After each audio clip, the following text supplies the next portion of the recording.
Assalamualaikum warahmatullahi wabarakatuh. Selamat sore untuk kita semua. Alhamdulillahirrahmanirrahim. Wassalatu wassalamu ala asrafil anbiya'i wal mursalin wa ala alihi wa sahbihi ajma'in.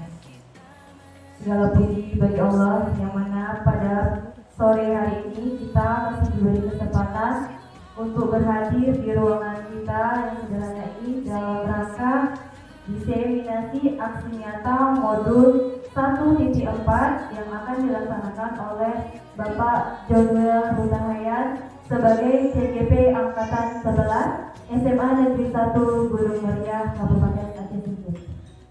Salawat dari salam tak lupa pula kita hadirkan kepada Nabi besar kita yakni Nabi Muhammad Sallallahu Alaihi Wasallam yang telah membawa umatnya dari alam kebodohan ke alam yang berilmu pengetahuan seperti yang kita rasakan pada saat ini.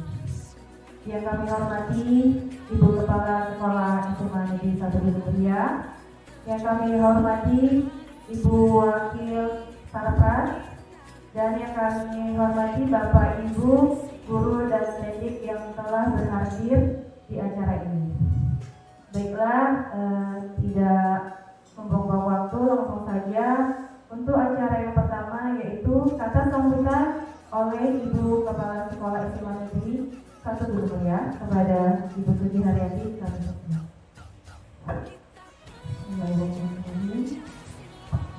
Assalamualaikum warahmatullahi wabarakatuh.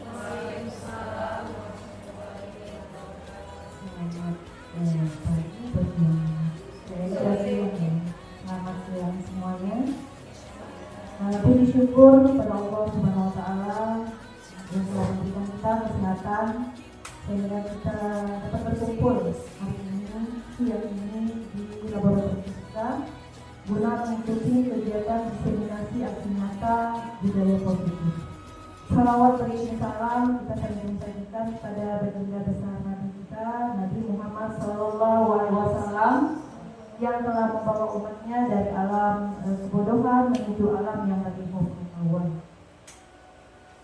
Yang saya hormati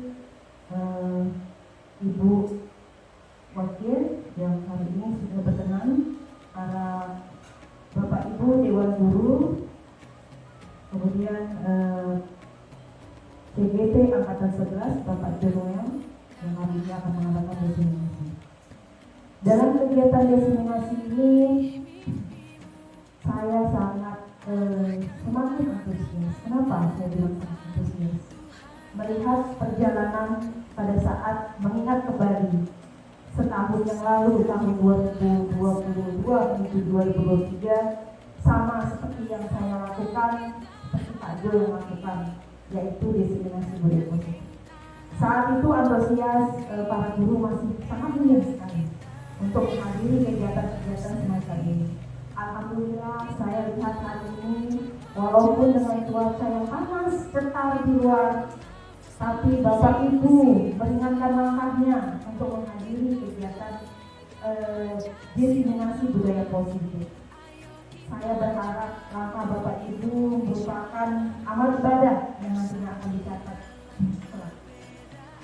Kegiatan ini pastinya nanti akan banyak memaparkan bagaimana budaya positif, bagaimana budaya positif kita bangun di sekolah kita, bagaimana budaya positif itu bisa menjadi akar di sekolah kita, bukan hanya sekedar seremonial, bukan hanya sekedar sebuah kegiatan yang tanpa makna.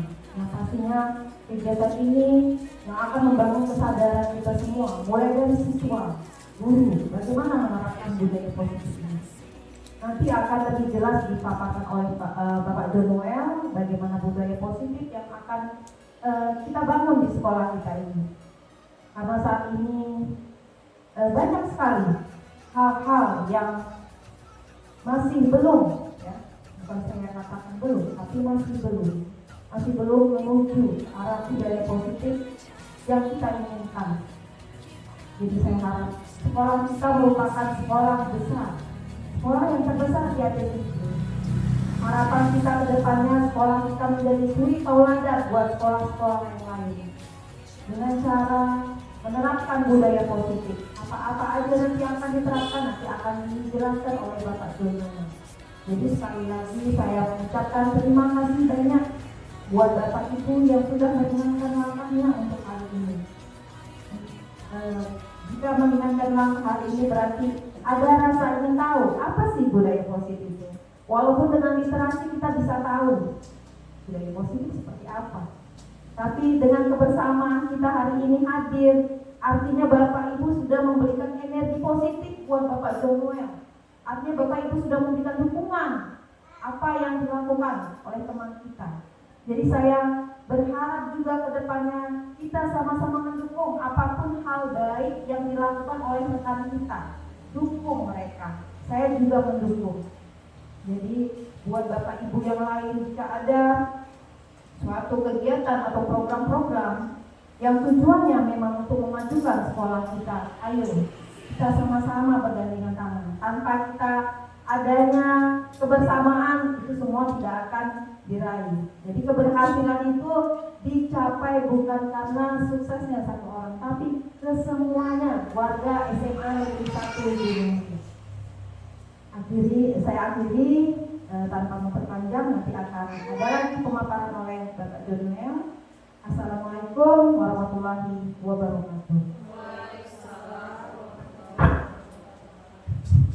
Terima kasih kami ucapkan kepada Ibu Kepala Sekolah yang telah memberikan kata sambutannya. Selanjutnya untuk acara berikutnya yaitu pemaparan budaya positif oleh Bapak Jonoel Hutahayat. Kepada Bapak kami persilakan.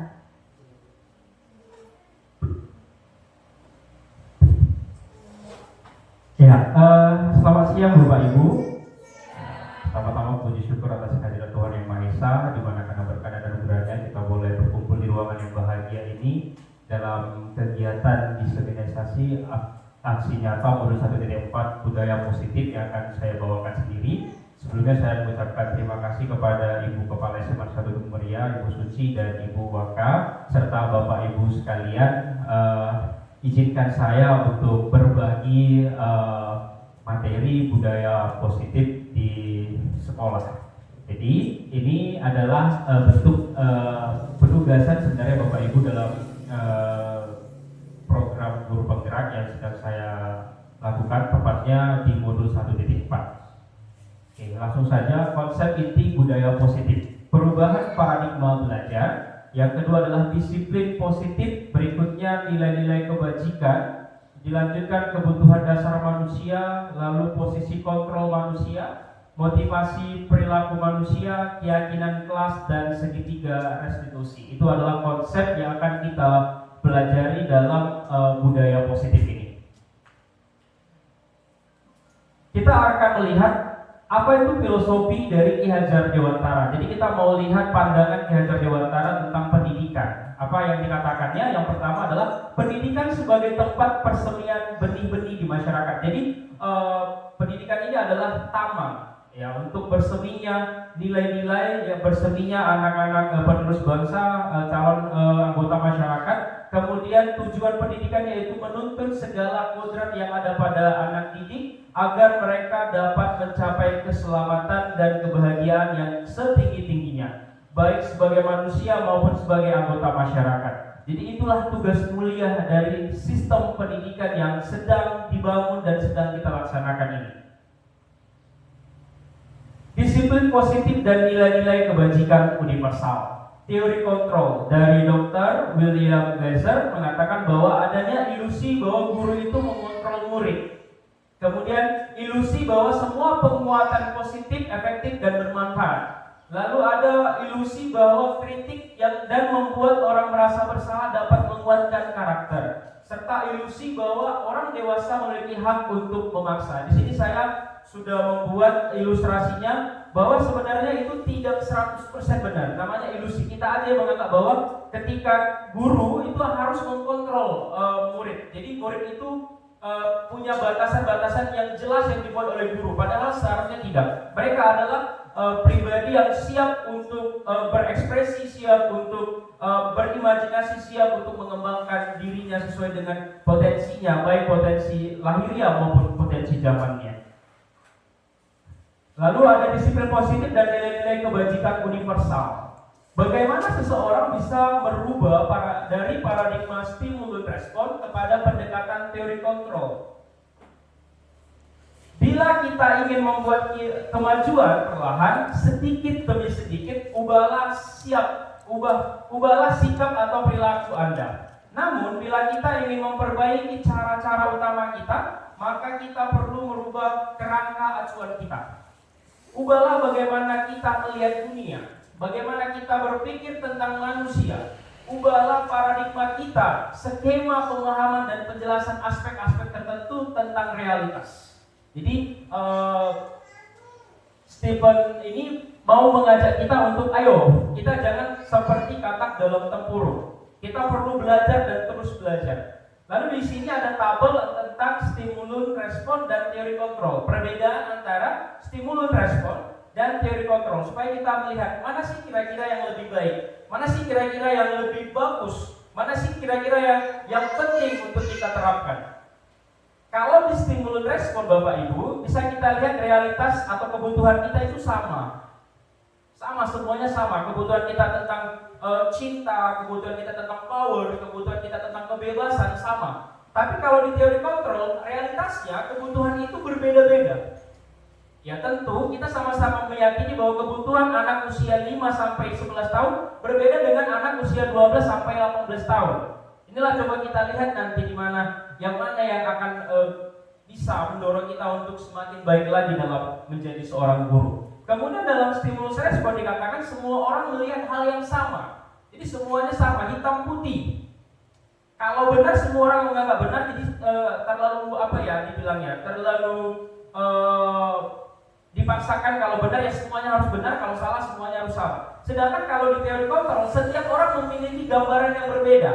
Contoh kalau kita menganggap bahwa kamu tuh harus menjadi dokter, itu pandangan kita tentang anak-anak. Ternyata anak-anak itu menganggap lain. Dia merasa bahwa dia tidak terpanggil menjadi dokter. Bisa aja dia bercita-cita menjadi pengusaha, TNI, Polri, atau yang lain sebagainya. Jadi yang mau dijelaskan. Kemudian kita mencoba mengubah orang agar berpandangan sama dengan kita. Ini yang tidak boleh. Tapi ini yang diterapkan oleh stimulus respon. Lalu bagaimana dengan teori kontrol? Dikatakan bahwa kita berusaha memahami pandangan orang lain tentang dunia. Jadi setiap orang itu punya kacamatanya berbeda-beda, punya sudut pandangnya berbeda-beda. Di stimulus respon dapat dikatakan bahwa orang lain bisa mengkontrol saya. Jadi orang lain bisa mensetir saya. Sedangkan kalau di teori kontrol hanya Anda yang bisa mengontrol diri Anda. Jadi hanya saya yang tahu kebutuhan saya yang tahu selera saya yang tahu apa kira-kira yang akan saya lakukan. Lalu kalau di stimulus respon kemudian saya bisa mengkontrol orang lain. Sedangkan di teori kontrol Anda tidak bisa mengkontrol orang lain. Jadi ini makhluk merdeka ini. Ini kebutuhan akan kebebasan ya Bapak Ibu. Lalu pemaksaan di stimulus respon adanya pemaksaan ada pada saat bujukan gagal. Jadi ketika kita bujuk anak-anak, ayo nak sekolah. Ketika dia tidak mau sekolah, tidak berhasil kita bujuk, kita paksa. Itu yang di stimulus respon. Tapi kalau di teori kontrol dikatakan adanya kolaborasi, adanya konsensus, menciptakan pilihan-pilihan baru. Bisa aja kita bilang sama dia, oh kamu tidak mau sekolah karena apa kira-kira anakku? Karena ini Pak, saya sering dibully. Maka masalahnya yang harusnya kita tindak lanjuti dulu. Jangan dia yang kita paksa, selalu kita paksa untuk datang ke sekolah. Atau ketika dia tidak mengerjakan PR, ketika kita bujuk dia, nak kerjakan PR-nya, ternyata dia tidak pernah bisa kerjakan PR. Lalu kita paksa, kamu kalau tidak mengerjakan PR, kamu keluar dari kelas, kamu keluar dari sekolah. Itu yang di stimulus respon. Tapi kalau di teori kontrol kita lihat kenapa dia tidak mengerjakan PR. Adakah dia menjadi tulang punggung keluarganya? Adakah dia di rumahnya tidak ada fasilitas, misalnya tidak listrik dan lain sebagainya. Ini kita harus melihat secara real, secara konkret, jangan lagi abstrak. Kalau di stimulus respon yang terakhir adalah model berpikir menang kalah. Siapa yang menang, siapa yang kalah? Siapa yang benar, siapa yang salah? Tapi kalau di teori kontrol, dia model pemikirannya adalah menang-menang. Win to win. Sama-sama menang Bapak Ibu. Ya, lalu ada disiplin positif dan nilai-nilai kebajikan universal. Makna kata disiplin. Disiplin berasal dari kata disiplina yang artinya belajar. Disiplin mengacu pada disiplin diri yang memiliki tanggung jawab terhadap apa yang dilakukan berdasarkan nilai-nilai yang diyakini. Ini Bapak Ibu di sebelah kiri saya sudah membuat contoh dari kelas saya sendiri, dari kelas 12 IPS 2 tentang keyakinan kelas. Nanti kita akan bahas lebih lanjut. Sedangkan disiplin positif dikatakan adalah merupakan salah satu cara penerapan disiplin yang bertujuan untuk menumbuhkan kesadaran serta memberdayakan peserta didik tanpa imbalan, tanpa penghargaan, tanpa reward, tanpa ancaman, tanpa hukuman atau punishment. Inilah kalau dia disiplin positif. Lalu ada disiplin positif dan nilai-nilai kebajikan universal. Makna nilai-nilai kebajikan. Nilai-nilai kebajikan adalah sifat-sifat positif manusia yang merupakan tujuan mulia yang ingin dicapai setiap individu. Jadi kita Bapak Ibu, kita coba untuk mengantarkan mereka, membukakan pemahaman mereka tentang nilai-nilai kebaikan universal. Jadi ada perbedaan antara model pembelajaran zaman dahulu dengan hari ini. Kalau hari ini lebih ditekankan dia supaya menjadi manusia yang baik dan benar, manusia yang berakhlak mulia. Tidak lagi dia diburu harus pintar sejarah umpamanya, atau harus pintar matematika umpamanya. Tidak. Tapi yang pertama sekali yang mau kita bentuk anak didik kita ini, penerus bangsa ini adalah tentang moralnya, tentang akhlaknya. Seperti yang telah dikemukakan oleh Dr. William Blazer pada teori kontrol di tahun 1984, menyatakan bahwa setiap perbuatan memiliki suatu tujuan. Itulah tujuan mulia kita tadi Bapak Ibu. Lalu dipertegas lagi oleh Dan Glosser mengatakan bahwa mengungkapkan bahwa dengan mengaitkan nilai-nilai kebajikan yang diyakini seseorang, maka motivasi intrinsiknya akan terbangun sehingga menggerakkan motivasi dari dalam untuk dapat mencapai tujuan mulia yang diinginkan. Jadi kita motivasi supaya dia punya kesadaran tersendiri. Jadi kalau kita arahkan anak-anak untuk rajin belajar, kita harus pastikan bahwa dia termotivasi secara intrinsik, bahwa ini penting untukmu, ini berguna untukmu, bukan semata-mata supaya kau dapat nilai tuntas, bukan semata-mata supaya dirimu dapat nilai yang tinggi, tidak. Tapi ini penting, ini adalah kebutuhanmu. Hukuman dan penghargaan serta restitusi ini yang sering kita kadang sulit untuk membedakannya. Kita lihat yang pertama, untuk menghindari ketidaknyamanan atau hukuman. Ini kadang-kadang ya Bapak Ibu, kita sering mengambil jalan pintas. Kalau anak-anak sudah melakukan kesalahan, kita cepat-cepat menghukum. Padahal kita akan punya imbasnya, akan punya konsekuensi ketika kita itu menjadi penghukum, bukan sebagai manajer atau teman, atau mungkin sebagai meninjau ya, tapi penghukum. Kemudian untuk mendapatkan imbalan atau penghargaan dari orang lain. Jadi kita, anak-anak ini kadang termotivasi supaya dipuji, supaya diakui oleh temannya. Bukan dia semata-mata menganggap bahwa ini penting loh untukku, ini penting loh untukku di masa yang akan datangku, ini penting loh supaya nanti ketika aku di dunia pekerjaan aku akan lebih mudah untuk beradaptasi. Bukan seperti itu pada kita melihat karakternya. Lalu untuk menjadi orang yang mereka inginkan dan menghargai diri sendiri dengan nilai-nilai yang mereka percaya. Ini yang harus kita bantu anak-anak untuk menentukan mana nilai-nilainya kira-kira. Apakah persaingan atau bersanding atau yang mana? Oke, pernyataan reflektif. Ayo, mari Bapak Ibu, setelah tadi saya menerangkan cukup banyak, tapi tadi saya lupa minta izin. Sebenarnya saya tidak terlalu mahir Bapak Ibu, tapi ini tergerak oleh hati saya untuk berbagi kepada Bapak Ibu. Di depan ada pernyataan reflektif. Kita anggap ini sebagai sebuah kasus di mana Iva kurang menguasai pelajaran matematika, sehingga pada saat pembelajaran tersebut berlangsung dia lebih banyak berdiam diri atau menggambar di buku pelajarannya.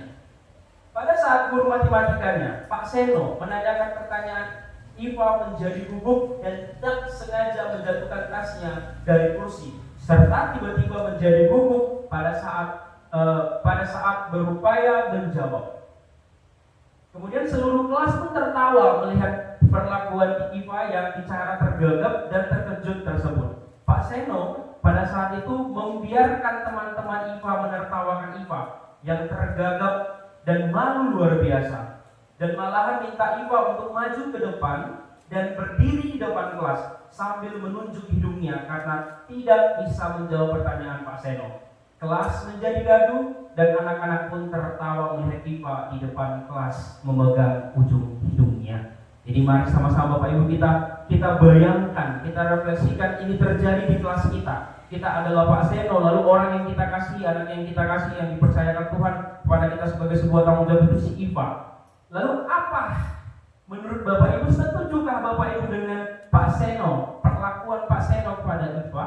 Ini sama-sama kita renungkan dulu Bapak Ibu persekian detik. Setujukah kita dengan apa yang sudah dilakukan oleh Pak Seno, yang dengan serta-merta menanya IPA dalam keadaan IPA tidak siap, lalu menghardiknya, kemudian menghukumnya dengan menyuruhnya ke depan sambil menunjuk-nunjuk, mensetrapnya, mungkin bahasa sehari-harinya, mensetrapnya, menghukumnya. Kira-kira gimana Bapak Ibu? Setujukah kita? Jika tidak, mengapa? Kenapa kita tidak setuju? Apa kira-kira ada Bapak Ibu boleh berbagi kenapa kira-kira tidak setuju? Ya. Maaf ya, saya ada cerita sedikit ini. Berhubung ini berkenaan dengan kisah pribadi, anak saya sendiri nih. Anak saya sendiri selalu mengeluh, Mak, saya tidak bisa matematika, tapi kalau menghafal yang lain saya bisa. Mengapa? Selalu itu yang tanyakan. Mak, nilai saya terpengaruh hanya karena matematika saya kurang. Nah itu dia. Jadi kalau memang seperti ini situasinya, menurut saya itu guru tersebut saya tidak setuju. Ya. Mengapa? Karena kualitas anak atau kemampuan anak itu berbeda-beda. Mungkin di si IPA tadi tidak menguasai mengenai matematika, tapi dari dia enaknya di menggambar. Jadi biarkanlah anak sebenarnya melakukan apa yang ingin dilakukan untuk mencapai apa yang diinginkannya. Nah, itu pendapat saya. Terima kasih. Ya, terima kasih kepada Ibu Hercina Butar-Butar. Kira-kira Bapak Ibu yang lain ada kira-kira yang mau berbagi pengalaman atau berbagi pandangan terkait dengan situasi ini? Atau apakah kita sama-sama sudah sepakat, sudah setuju bahwa apa yang dilakukan oleh Pak Seno ini keliru, salah? Setujukah kita? Ya. Setujukah kita bahwa ini adalah kekeliruan? Iya. Kenapa Bapak Ibu tadi sudah disinggung oleh Ibu Hercina Butar-Butar bahwa setiap anak punya talentnya masing-masing. Setiap anak lahir dengan kemampuannya masing-masing. Ada anak yang mungkin lemah di bagian numerik tapi luar biasa hebat dalam bidang sejarah mungkin, atau dalam bidang literasi dan lain sebagainya. Dan ini harus kita hargai. Kita nggak bisa serta-merta menganggap bahwa semua anak-anak itu harus pandai matematika. Walaupun itu baik untuknya, tapi tidak bisa menutup kemungkinan bahwa dia mungkin tidak terlahir dengan keterampilan atau tidak terlahir dengan skill dia menguasai numerik atau numerasi. Kemudian pertanyaan refleksi yang kedua Bapak Ibu. Menurut Bapak Ibu, tindakan Pak Seno terhadap IPA adalah sebuah hukuman atau konsekuensi? Kira-kira sebelum saya menjelaskan apa itu hukuman dan apa itu konsekuensi, secara sederhana kira-kira Bapak Ibu memandang apa yang dilakukan oleh Pak Seno itu konsekuensi atau hukuman? Hukuman. Di situ dikatakan mengapa. Kira-kira adakah Bapak Ibu yang boleh berbagi pandangan kenapa apa yang dilakukan oleh Pak Seno itu adalah sebuah hukuman, bukan konsekuensi? Ada kira-kira Bapak Ibu? Iya, terima kasih. Menurut jawaban saya dan teman-teman serta tadi itu hukuman. Kenapa? Kalau menurut saya itu hukuman yang pertama fisik, walaupun hanya menunjuk hidung, dan yang kedua lebih membuat rasa malu kepada yang menjadi korban. Kalau seandainya dia konsekuensi kan bisa dengan cara coba kamu gambar atau menulis matematika angka 1 sampai 1000. Nah, itu konsekuensi. Tidak sampai orang lain tahu, tidak harus dilihat dengan rasa malu, mungkin beberapa menit pula waktunya. Itu saja Pak, jawaban dari saya. Ya, terima kasih Bu. Dan tampaknya kita semua setuju bahwa itu adalah hukuman. Ya, hukuman bukan konsekuensi. Yang hukuman yang akan saya jelaskan, apa sih hukuman, apa sih konsekuensi, dan apakah restitusi. Apa itu hukuman? Hukuman bersifat tidak terencana atau tiba-tiba. Anak atau murid tidak tahu apa yang akan terjadi dan tidak dilibatkan. Hukuman bersifat satu arah dari pihak guru yang memberikan, dan murid hanya menerima suatu hukuman tanpa melalui suatu kesepakatan atau pengarahan dari pihak guru, baik sebelum atau sesudahnya. Hukuman yang diberikan bisa berupa fisik, tadi seperti yang dikatakan oleh Ibu Husna, boleh non fisik atau fisikis kepada murid atau anak tersakiti oleh suatu perbuatan atau kata-kata. Jadi inilah hukuman. Jadi benar sekali yang dikatakan oleh Ibu Husna bahwa tindakan Pak Seno itu adalah hukuman. Hukumannya karena tiba-tiba kemudian tidak ada kesepakatan atau keyakinan dulu yang dibuat, murid tidak dilibatkan, dan terjadi satu arah dari Pak Seno, dari guru kepada siswa. Lalu kita lihat konsekuensi. Apa itu konsekuensi? Konsekuensi sudah terencana atau sudah disepakati, sudah dibahas dan disetujui oleh murid dan guru. Umumnya bentuk-bentuk konsekuensi dibuat oleh pihak guru atau sekolah, dan murid sudah mengetahui sebelumnya. Konsekuensi yang akan diterima bila ada pelanggaran. Pada konsekuensi, murid tetap dibuat tidak nyaman untuk jangka waktu pendek. Konsekuensi biasanya diberikan berdasarkan suatu data yang umumnya dapat diukur. Misalnya setelah 3 kali tugasnya tidak diselesaikan, maka batas waktu yang diberikan. Atau murid melakukan kegiatan di luar kegiatan pembelajaran, misalnya dengan mengobrol, maka murid tersebut akan kehilangan waktu bermainnya dan harus menyelesaikan tugas karena ketertinggalannya. Peraturan dan konsekuensi yang mengikuti ini sudah diketahui sebelumnya oleh murid. Sikap guru di sini senantiasa memonitor murid.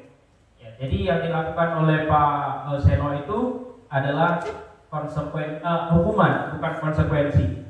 Kalau kita membandingkan mana sih yang lebih baik, konsekuensi atau hukuman? Tentu jawabannya adalah konsekuensi.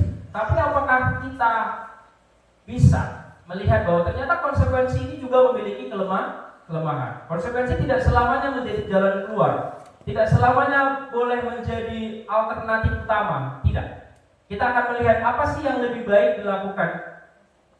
Kalau bukan hukuman, konsekuensi, selain konsekuensi, kira-kira ada jalan baik lagi nggak kira-kira Bapak Ibu? Inilah manfaat yang kita akan belajar tentang ini. Nah, ini dia, yakni restitusi. Nah, kita akan melihat apa itu restitusi. Restitusi adalah proses menciptakan kondisi bagi murid untuk memperbaiki kesalahan mereka, sehingga mereka bisa kembali kepada kelompok mereka dengan karakter yang lebih kuat. Restitusi juga merupakan proses kolaborasi yang mengajarkan murid untuk mencari solusi untuk masalah mereka dan membantu murid berpikir tentang orang seperti apa yang mereka inginkan dan bagaimana mereka harus melakukan memperlakukan orang lain. Inilah contohnya kira-kira Bapak Ibu. Di sebelah sini adalah murid kita yang mengalami istilahnya kesalahan, yang melakukan kesalahan. Dia diibaratkan sebagai manusia yang sakit. Kemudian kita berusaha untuk menyembuhkannya. Itulah restitusi tadi, tidak menghukumnya. Jadi anak sakit bukan tambah dihukum, tapi diberikan penguatan. Ketika dia penguatan, ketika sudah mengalami yang namanya restitusi, diharapkan dia akan menjadi pribadi yang lebih sehat, yang lebih kuat. Itulah positifnya restitusi tadi. Oke, kita melihat sekarang kebutuhan dasar manusia. Dan ternyata kita ini, Bapak Ibu, adalah manusia-manusia yang penuh dengan kebutuhan, yang rindu sekali untuk dipenuhi kebutuhannya. Ada 5 sedikitnya kebutuhan manusia. Yang pertama adalah kebutuhan untuk bertahan hidup. Ini adalah makanan, rumah, pendidikan, dan lain sebagainya. Kemudian kebutuhan akan penguasaan, dia untuk belajar dan lain sebagainya. Lalu kebutuhan untuk kebebasan atau freedom, dia untuk memilih mana kira-kira dia yang cocok. Di sekolah kita melihat bahwa sudah kita lakukan ini untuk yang freedom. untuk yang kebebasan. Jadi anak-anak bebas menentukan dia masuk ke kelas mana, kelas teknika, sosumkah, kesehatankah, atau yang lain, begitu Bapak Ibu. Kemudian kebutuhan akan kesenangan atau fun, jadi tidak tertekan batinnya. Jadi dia happy, yang melakukan proses pembelajaran dengan senang. Makanya kita harus pastikan itu sama anak didik. Karena sekolah ini bukan panci bertekanan, tapi apa Pak? Tapi kita anggap ini adalah taman bermain. Tentu punya aturan dan peraturan yang harus sama-sama kita melihatnya sebagai sebuah rambu-rambu. Lalu yang terakhir adalah kebutuhan akan kasih sayang dan rasa cinta. Jadi anak-anak harus kita tunjukkan bahwa kita mengajari mereka dengan kasih sayang, bukan semata-mata kita melakukannya karena supaya kita digaji, bukan Bapak Ibu. Tapi kita mengajari mereka, mendidik mereka, karena kita sadar bahwa mereka adalah sebuah insan, sebuah individu yang perlu, yang haus akan kasih sayang, dan menjadi tanggung jawab kita dekat Tuhan kepada kita. Jadi ibadah, tidak kita mengajari mereka dengan bersungut-sungut.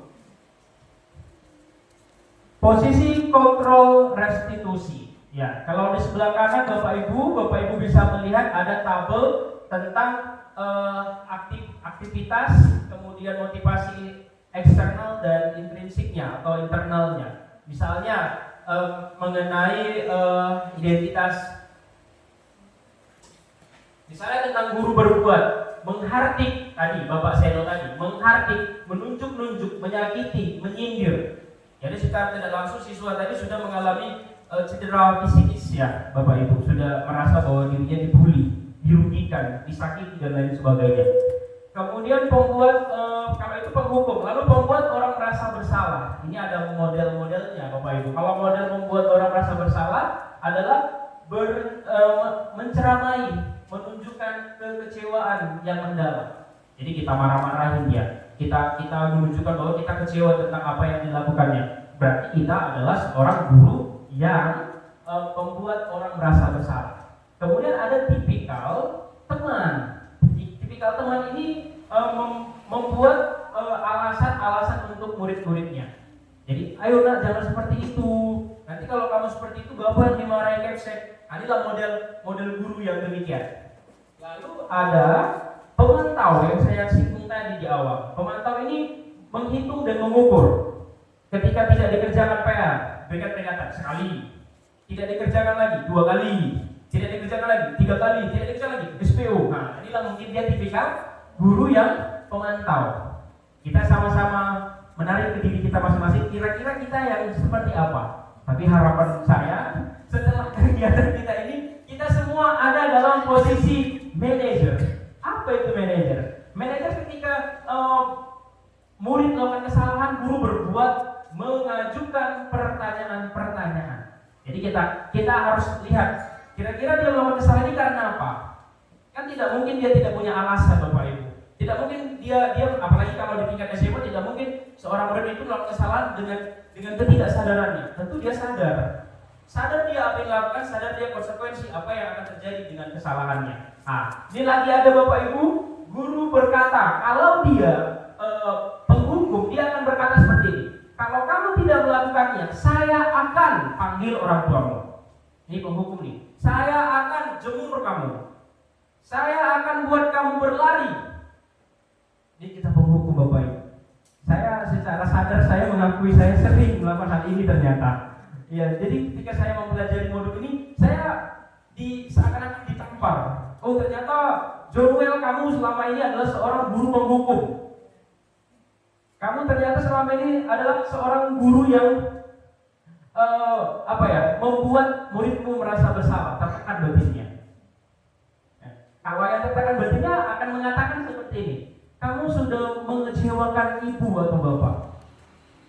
Misalnya dia memecahkan jendela karena bermain bola mungkin di ruangan kelas, lalu kaca jendelanya pecah. Lalu kita kamu sudah buat bapak kecewa, padahal bapak sebenarnya bangga sekali sama kamu, tapi karena perbuatan ini kamu buat bapak sangat kecewa, sangat sakit hati bapak kamu buat. Padahal kita punya waktu untuk bermain bola di luar, di jam pelajaran penjas, kita juga punya lapangan yang bagus. Tapi kenapa kamu pilih bermain bola di kelas? Kalau itu yang dilakukan guru, maka dia termasuk ke dalam pembuat siswanya merasa bersalah. Kalau dia teman, dia akan lakukan seperti ini. lakukan untuk Bapak Ibu. Ya sudahlah, nanti Bapak Ibu bantu untuk menyelesaikannya. Misalnya pecah kacanya, ya udahlah, coba tanya sama yang berwenang, kira-kira apa? Ya, kira-kira apa ininya, solusinya? Oh, bayar Pak 50.000. Yaudah, kalian kumpul uang. Berapa yang kurang kira-kira? Kurangnya 25.000 Pak. Ya, biar Bapak nanti yang tawangin, nggak apa-apa demi kalian. Ini adalah sosok guru yang menjadi teman. Nah, lalu lanjut, kalau dia pemantau, dia akan mengatakan apa peraturannya? Kenapa kamu langgar? Udah berapa kali kamu langgar? Saya guru memang tidak lama Bapak Ibu, tapi sepertinya semua ini sudah pernah saya lakukan. Dan saya akan cari di titik mana terbaiknya saya sebagai seorang guru seharusnya berada. Apakah menjadi penghukum, pembuat orang merasa bersalah, teman, atau pemantau, atau mungkin manajer. Nah, kita lihat manajernya. Apa yang kalau manajer, apa kamu meyakini hal tersebut? Apakah itu sudah sesuai dengan keyakinan kelas yang sudah kita sepakati sebelumnya? Inilah dia tindakan sebagai seorang manajer dan sebagainya. Di sini Bapak Ibu kita bisa melihat role atau alat ukur untuk kita mengetahui bahwa kita sebenarnya ada di mana. Di penghukumkah, di pembuat merasa bersalah, di teman, di pemantau, di manajer. Bapak Ibu, kalau saya bertanya sama Bapak Ibu, kira-kira Bapak Ibu senangnya atau sebaiknya ada dalam posisi yang mana atau kedudukan yang mana Bapak Ibu dari 5 pilihan ini? Manajer. Sepakat kita Bapak Ibu? Ya, mudah-mudahan dengan pertemuan kita ini, dengan acara seminar kecil ini, kita semakin dikuatkan untuk menjadi manajer dalam proses pembelajaran. Keyakinan kelas. Mengapa keyakinan kelas? Mengapa tidak peraturan kelas saja? Ini sebuah pertanyaan ini Bapak Ibu. Kira-kira kenapa kalimatnya itu adalah keyakinan kelas seperti ini? Saya sudah terapkan ini Bapak Ibu di kelas saya. Ayo anak-anak, kita mau buat keyakinan kelas. Bapak kasih waktu sama kalian 2-3 menit untuk berpikir kira-kira apa-apa saja keyakinan kelas yang akan kita sepakati sebagai keyakinan kita bersama. Jadi keyakinan kelas di kelas saya bukan saya yang membuat Bapak Ibu, tapi kami bersama-sama kolaborasi. Kenapa bukan peraturan? Karena peraturan itu sifatnya diktator, tangan besi. Kenapa bukan itu Pak? Karena dia biasanya bersifat satu arah, dari guru atau dari sekolah kepada siswa. Dan guru itu biasanya tidak terikat dengan itu. Tapi kalau kita buat keyakinan kelas, Bapak pun akan menurutinya, Bapak pun akan menaatinya. Contoh, maaf Bapak Ibu, misalnya ini, jangan datang terlambat. Ini ada yang membuat jangan datang terlambat. Nah, ketika kita sudah konversi dalam kalimat positif, datang tepat waktu. Saya pun akan datang tepat waktu, karena ini keyakinan kelas, keyakinan kami bersama. Bukan kalian saja, tapi Bapak juga ikut. Nah, inilah dia harusnya kita mulai hari ini akan menghabituasi, akan membudayakan ini ke depannya Bapak Ibu. Ini keyakinan kelas. Mengapa keyakinan kelas? Mengapa tidak peraturan kelas saja? Tadi saya sudah singgung sedikit. Menekankan pada keyakinan seseorang akan lebih termotivasi, seseorang dari dalam. Jadi dia kita tanya, kamu maunya apa sebagai keyakinan kelas kita? Pak, saya mau belajar itu ada ice breakingnya. Oke, kita akan buat ice breaking. Begitu Bapak Ibu. Atau kita ice breaking dulu Bapak Ibu supaya tidak tegang kali saya melihatnya. Oke, kita akan ice breaking. Sama-sama ikutin saya. Ibu kepala boleh juga, Ibu MC juga boleh. Siap. Pagi, malam. Iya, mana yang salah? Oke, berikan tepuk tangan untuk kita semua. Silakan duduk Bapak Ibu. Ya, sebelum kita keyakinan kelas. Keyakinan kelas. Mungkin karena saya juga tahun ini baru mengajar kelas 10. Tahun lalu tuh saya dengar mulai ada guru mereka di kelas buat keyakinan kelas dan lain-lain. Tadi Pak Junior mengatakan misalnya salah satu poin keyakinan kelas itu tidak terlambat. Termasuk saya Pak Junior menyatakan itu kalau menurut saya ke kalimat wali kelas. Apakah keyakinan kelas itu berlaku juga guru-guru mata pelajaran yang masuk di kelas itu? Nah, kemudian kapan disampaikan kepada guru-guru mata pelajaran yang lain? Misalnya ini saya karena sibuk ya terlambat atau lebih masuk panggil kepala sekolah, ada tamu. Nah, bagaimana saya tahu keyakinan kelas kalau misalnya hanya dipajang di situ, tidak di-share, japri ke guru-guru mapel yang masuk aja. Mungkin saya juga melakukan kesalahan selama ini. Terima kasih. Ya, terima kasih Bu untuk pertanyaannya. Ada lagi kira-kira Bapak Ibu satu orang lagi biar oke. Ya, silakan Pak Ahmad.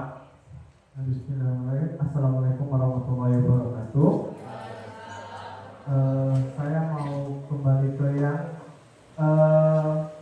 penghukum sama tadi Ada penghukum, ada teman, ada kontrol. mengenai itu bagaimana sekiranya atau sebaiknya sikap kita ketika ada siswa yang selalu mengulangi kesalahan yang sama. Seperti yang kita ketahui, banyak siswa kita yang terlambat dan orangnya itu saja. Terima kasih, sekian dari saya. Assalamualaikum warahmatullahi wabarakatuh. Iya, oke. Terima kasih Pak Ahmad. Kita punya 2 pertanyaan ini.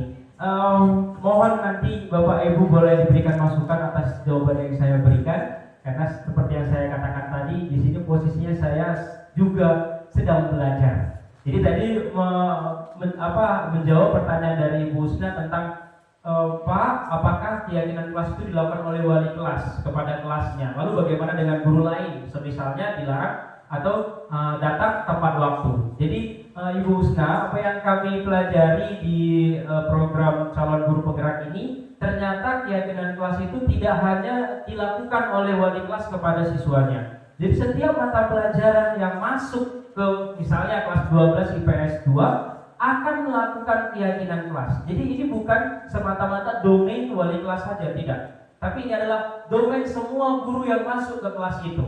Semisal saya masuk di kelas 12 IPS 1, walaupun yang menjadi wali kelasnya adalah Ibu Agusra, tapi saya juga membuat keyakinan kelas itu untuk saya dan anak-anak saya di jam pelajaran saya.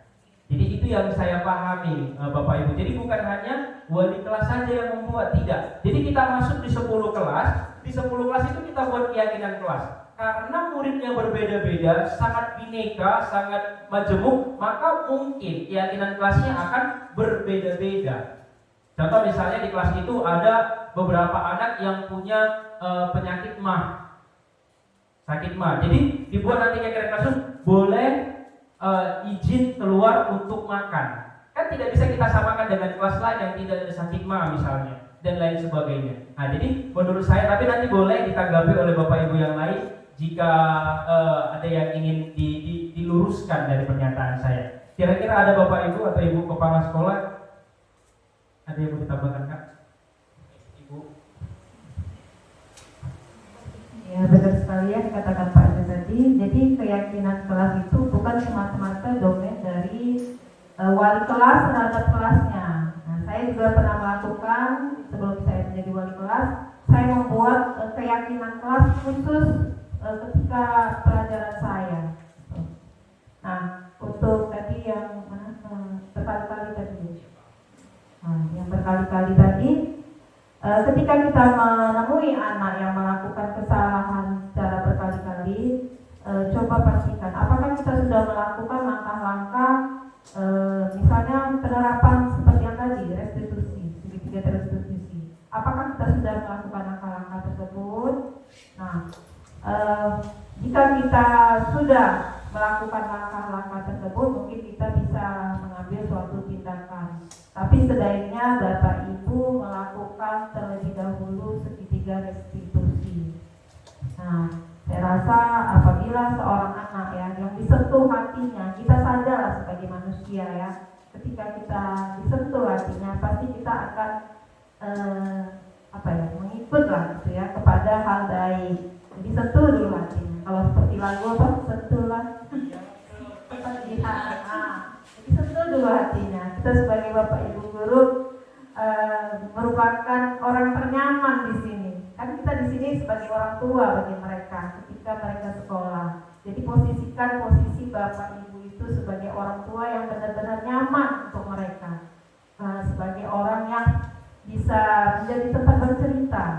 Kita kan kalau nyaman itu kita nyaman bercerita gitu ya. Tapi kalau kita nggak nyaman pasti kita nggak akan masuk cerita. Itu kira-kira yang kalau menurut pendapat saya. Ya, terima kasih Ibu Kepala untuk jawabannya dan arahan bimbingannya. Untuk menjawab lebih lanjut pertanyaan dari Pak Ahmad, sama-sama Bapak Ibu, saya ingin men-share, izin saya akan share video saya seputar tentang pertanyaan Pak Ahmad. Semoga bisa menjadi inspirasi atau mungkin bisa menjadi referensi untuk kita semua terkait dengan adanya peserta didik yang mungkin selalu mengulangi kesalahan yang sama.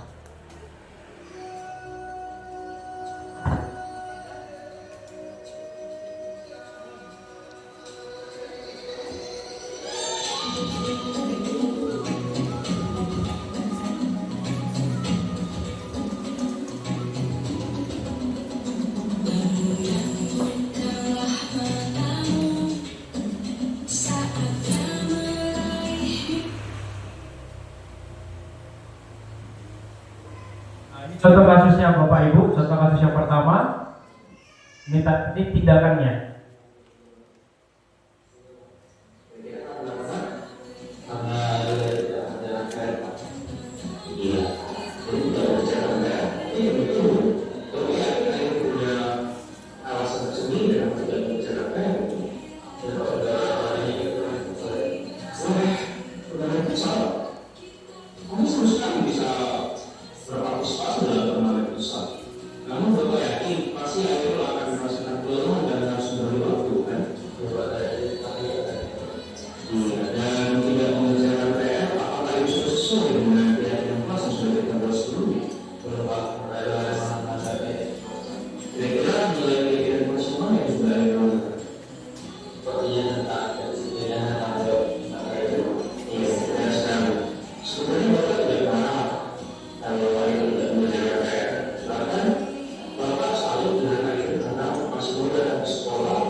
Jika tadi ada anak peserta didik kita yang tidur di kelas, lalu ini ada kasus kedua nanti akan saya terangkan lebih lanjut tentang anak didik kita yang ini mungkin sering kita alami Bapak Ibu di sekolah ini. Mereka sering masuk ke jam pelajaran kita dengan menggunakan pakaian olahraga. Ini bukan sekali dua kali ya Bapak Ibu, tapi sering sekali, dan akan kita lihat bagaimana penanganan yang mungkin baik untuk kita terapkan di kegiatan proses pembelajaran kita. Baris tahu nggak nama kamu itu orang ini? Tidak tahu. Coba Baris nggak lihat tadi waktu Bapak membaca di kelas dulu, kamu nggak bisa apa? Oh iya Pak, saya sebelum olahraga Pak. Iya. Dan Bapak yakin pasti Baris punya alasan tersendiri kenapa pakai baju olahraga jilbab kan? Iya Pak, saya Pak. Oh, karena punya Bapak. Tapi apakah dengan memakai baju olahraga keseharian Bapak sesuai dengan keyakinan kelas yang sudah kita nilai keyakinan kelas mana yang sudah lebih selama dan bagaimana tersebut? Iya, tepat sekali. Dan sama karena baju kotor bisa saja kalau bapak kalian disuruh lagi dengan tidak datang ke sekolah misalnya. Jika pun bapak berada dalam posisi bagus, mungkin akan melakukan yang sama untuk tidak datang ke sekolah. Bapak walaupun bagus memakai berolahraga karena baju kotor, kamu tetap mau datang ke sekolah untuk belajar. Ya, jadi mudah-mudahan bisa terjawab. Tadi sudah tepat apa yang dikatakan oleh Ibu Kepala Sekolah, Ibu Suci, bahwa kita harus melihat, Bapak Ibu, kita harus gali. Kira-kira kenapa anak tersebut tadi kalau kasus pertama tidur di kelas, atau dalam kasus kedua kenapa dia pakai baju olahraga?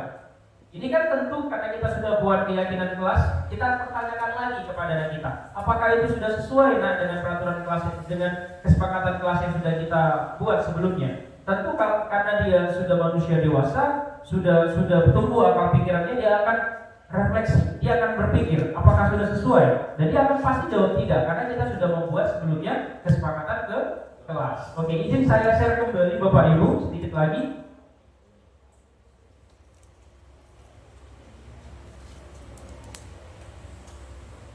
Ya, ini segitiga restitusi. Segitiga restitusi yang sudah kita lihat tadi contoh penanganannya adalah suatu proses dialog yang dijalankan oleh guru atau orang tua agar dapat menghasilkan murid yang mandiri dan bertanggung jawab. Jadi itu dia. Jadi mandiri, dia tahu apa kira-kira yang perlu dia lakukan. Dia tahu apa kira-kira yang perlu untuk dia terapkan. Dan dia bertanggung jawab atas apa yang sudah dilakukannya. Proses segitiga restitusi. Proses segitiga restitusi ini punya 3 tahapan Bapak Ibu. Langkah yang pertama adalah melakukan stabilitas identitas. Jadi kita harus menstabilkan identitasnya. Halo anak Bapak, kira-kira Bapak tahu nggak kenapa Bapak panggil ke sini? Kira-kira sudah paham nggak kenapa Bapak panggil ke ruangan ini? Itu yang akan kita lakukan. Oh ini, oh begitu. Nah, lalu akan kita lanjutkan validasi tindakan yang salah. Kita akan mempertanyakan kepadanya, benarkah tindakan yang kamu lakukan itu? Sudah sesuaikah dengan keyakinan kelas yang sama-sama sudah kita buat dan kita sepakati bersama? Kalau belum, nah inilah dia tindakan ketiga adalah menanyakan tentang keyakinan. Apa kira-kira yang perlu dilakukannya agar tindakan tersebut tidak terulang kembali. Ini bentuk sederhananya Bapak Ibu. Yang pertama tadi adalah menstabilkan identitas, kemudian validasi tindakan yang salah, lalu terakhir adalah menanyakan tentang keyakinan kelas. Ya, sekian Bapak Ibu yang bisa saya bagikan di kesempatan kita kali ini. Mudah-mudahan apa yang sudah kita lakukan boleh bermanfaat, membawa keberkahan bagi kita semua, kita saling menguatkan dan kita sama-sama boleh berdampak positif bagi lingkungan kita sekalian, terkhususnya di sekolah yang kita cintai ini. Sekian yang bisa saya share, bisa saya berikan. Lebih dan kurang saya mohon maaf. Saya kembalikan kepada moderator.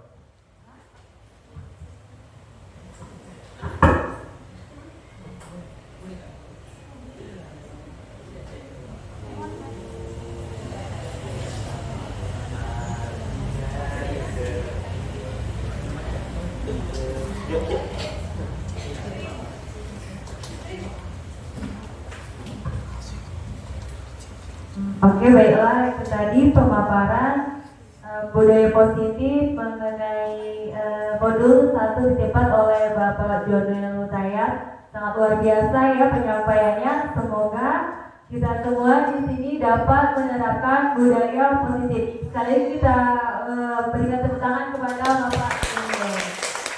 Oke, untuk acara selanjutnya penutupan atau pembacaan doa yang akan dipimpin oleh Bapak Ahmad Samir. Kepada Bapak akan persilakan.